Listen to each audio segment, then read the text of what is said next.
সার্বিক পরিস্থিতি ভালোই, কারণ যে প্রক্রিয়ায় দরকার মানে এই টাকা পয়সা গণনার শুরু হয়েছিল সেই প্রক্রিয়ায় আজকে আমরা টাকা পয়সা দরকার বাক্সগুলা খুলে ডেক খুলে টাকা পয়সাগুলা প্রকাশ্যে আমরা গণনা করছি।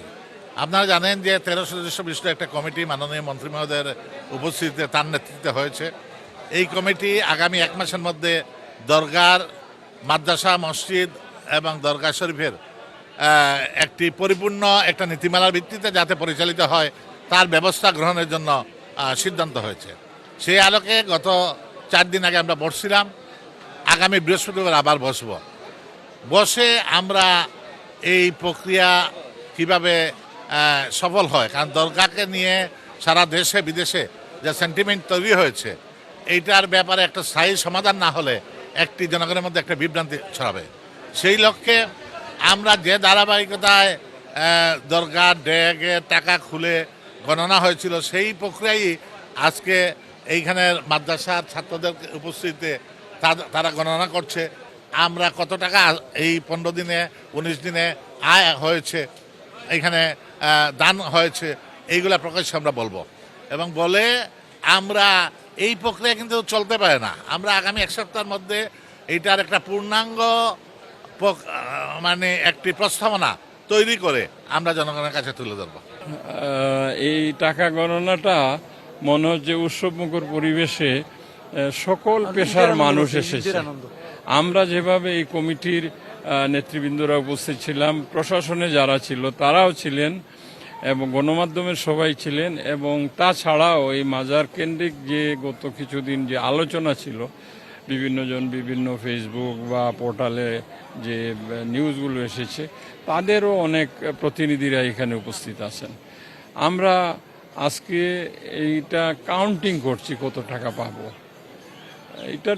এটা তো কাউন্টিংয়ের বিষয়। আমরা স্পেশালি ওই যে ব্যাংকে ডিসি সাহেব অ্যাকাউন্ট করেছেন ওই ব্যাংকটাকেও খোলা রাখবো, কেউ মানে ট্রেজারিতে বা বোল্টে টাকা রাখবো না, ওইটা এখান থেকে কাউন্ট হবে। আমরা একটা প্রেস কনফারেন্সের মাধ্যমে পুরো বিশ্ববাসীর যারা সিলেটিরা বা শাহজালালেরও ভক্ত সমর্থকরা সবাই দিকে জানিয়ে দিব কি পরিমাণ অর্থ সংগ্রহীত হয়েছে এবং এই টাকাটা আমরা ব্যাংকে জমা করব। কাইম ভাই, মাননীয় বাণিজ্যমন্ত্রী বলছিলেন যে 1 মাসের মধ্যে আপনারা একটা গঠন বা প্রবিধানমালা তৈরি করবেন, সেটার কত দূরে গেছে? সেটা করব আমরা। এটা অনেক দূর আমরা কথাবার্তা বলে গিয়েছি, কিন্তু লিখিত ফরম্যাটে আমরা তৈরি করি নাই। সামনের বৃহস্পতিবারে আশা করি করতে পারবো। আমরা কিছু কিছু পয়েন্টস যেগুলো দরগা কর্তৃপক্ষর যে 2 জন প্রতিনিধি আমাদের সাথে আছেন বা মাদ্রাসার একজন প্রতিনিধি, মসজিদের একজন প্রতিনিধি, তাদের কাছে বিশেষ করে দরগার প্রতিনিধির কাছে আমরা জানতে চাচ্ছিলাম যে কি পরিমাণ আয় হয়। তারা একটা হিসাব আমাদেরকে মৌখিকভাবে দিয়েছেন যে ব্যয় নির্বাহ করে। এইখানে অনেক ক্লিনার আছে, খাদেম আছে বা বিভিন্ন ধরনের ব্যয় আছে। তো এই ব্যয়টা তারা ওই দাম থেকেই নির্বাহ করে। এখন এই ব্যয়টা কত টাকা হতে পারে, ওনারা অনুমান নির্ভর কিছু কথা বলছেন। তো আমরা বলছি যে না, অনুমান নির্ভর বলে তো লাভ নাই, আপনারা লিখিত আমাদেরকে দেন যে এত টাকা প্রতি মাসে ব্যয় করতে হয় সংগৃহীত অর্থ থেকে। এগুলো সব স্টেটমেন্ট আশা করি বৃহস্পতিবারে আমরা পাবো, পেয়ে আমরা একটা নীতিমালা তৈরি করবো। Thank you. কাজ করেন এই ধরনের অবাস্তব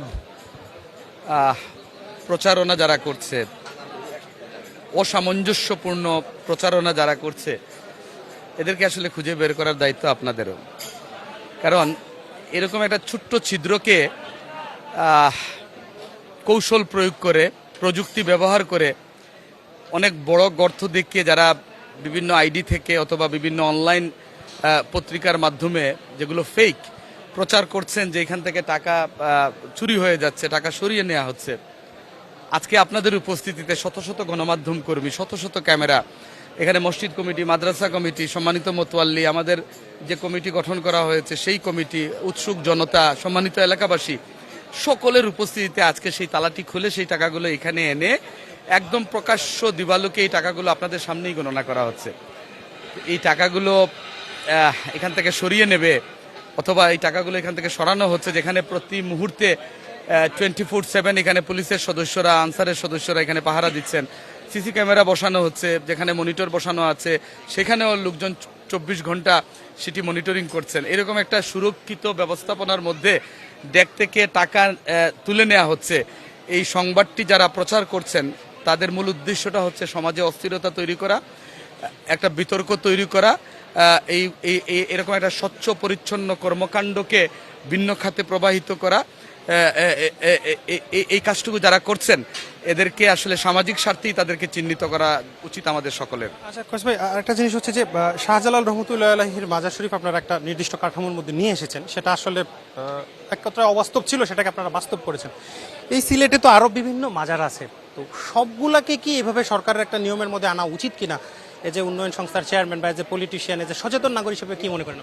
এটি ভিন্ন একটা প্রশ্ন আপনি করেছেন। আপনার নিশ্চয়ই মনে আছে যে আমরা আমাদের ডেভেলপমেন্ট অথরিটি সম্মানিত চেয়ারম্যান, যারা নবসৃষ্ট যে অথরিটি, আমাদের মাননীয় প্রধানমন্ত্রীর সাথে আমরা দেখা করেছিলাম।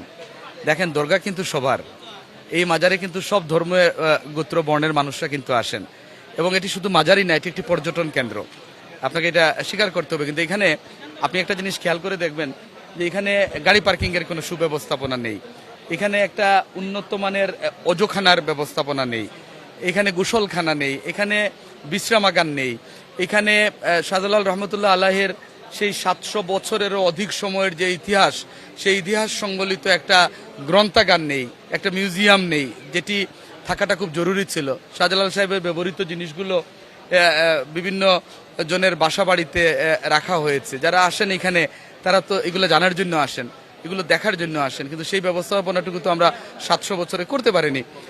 আপনি খেয়াল করেন এই দরগাতে যে কাজগুলো হয়েছে, এটিও তো বিগত সময়ে জনাব এম সাইফুর রহমান সাহেব করে দিয়েছেন। এই টাইলস থেকে শুরু করে দৃষ্টিনন্দন গেট থেকে শুরু করে সিটি কর্পোরেশন একটা কাজ হাতে নিয়েছে। আমরা প্রস্তাব করেছি যে আমরা এই দরগাকে একটা আন্তর্জাতিক মানের আমরা একটা কমপ্লেক্স করব, যেখানে বিশ্রামাগার থাকবে, যেখানে গ্রন্থাগার থাকবে, লাইব্রেরি থাকবে, যেখানে একটা মিউজিয়াম থাকবে, যেখানে গাড়ি পার্কিং থাকবে, যেখানে পর্যটকদের নিরাপত্তা নিশ্চিত করার জন্য পুলিশ স্টেশন থাকবে।